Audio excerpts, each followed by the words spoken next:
भूली हुई भक्ति की अमर कहानी वेंगमांबा। 99% लोगों को इनके बारे में कुछ पता ही नहीं, ये मैं गारंटी के साथ कहती।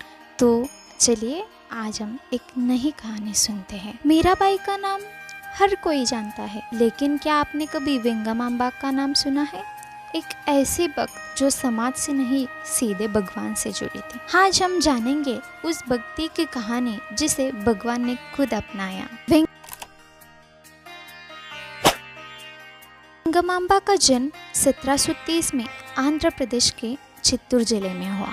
बचपन से ही उनका मन पढ़ाई लिखाई में नहीं था।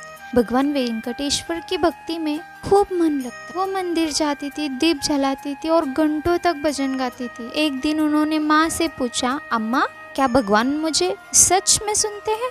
माँ ने कहा, अगर तू दिल से पुकारे तो भगवान कभी दूर नहीं होते।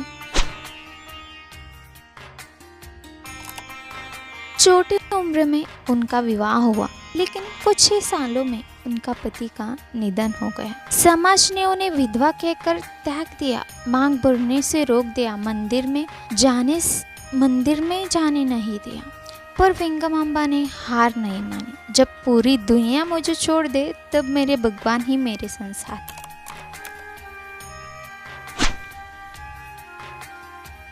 वो तिरुमला चली गई, जहाँ श्री वेंकटेश्वर का मंदिर है, लेकिन वहाँ भी उन्हें मंदिर में प्रवेश की अनुमति नहीं मिली। उन्होंने मंदिर की सीढ़ियों पर बैठकर भजन गाना शुरू किया, बिना भोजन बिना घर, भक्ति में डूबी हुई। लोग उन्हें पागल समझते थे, लेकिन वो कहती, मेरे हर स्वर में सिर्फ बालाजी हैं।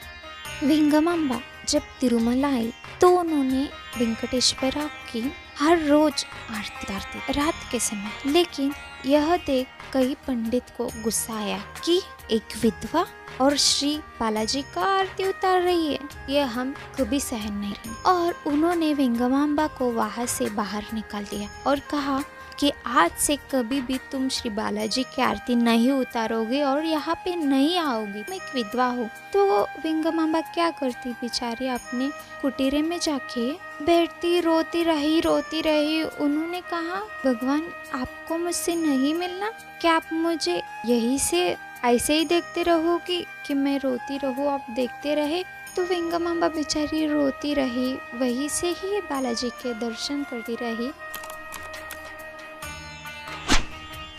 एक दिन श्री बालाजी की रथ यात्रा निकाली, लेकिन कुछ दूर जाकर रथ आगे नहीं बढ़ रहा था। बहुत प्रयास किए, आरतियों द्वारा भी प्रयास किया, लेकिन नहीं, कौन सा भी प्रयास सफल नहीं रहा। तब वहाँ उनमें से एक पंडित को ख्याल आया कि हमने वेंगमांबा जी को आरती करने से रोका। तो जो मुख्य पंडित है उन्होंने जाकर वेंगमांबा से प्रार्थना की कि माते आप आए और आरती उतारे, क्योंकि बालाजी का रथ यहाँ से आगे ही नहीं जा रहा था। जो रथ रुका था वह सटीक वेंगमांबा जी के कुटिया के पास ही रुका था। तो वे आए, आरती उतारी, तब रथ बिना अटके आसानी से चल रहा था। तो तब सभी को आश्चर्य लगा कि अगर भक्ति में वेंगमांबा ने आकर बालाजी से नहीं मिला तो खुद बालाजी आए वेंगमांबा को मिलने। बालाजी हैं। एक रात मंदिर के मुख्य पुजारी को सपना आया।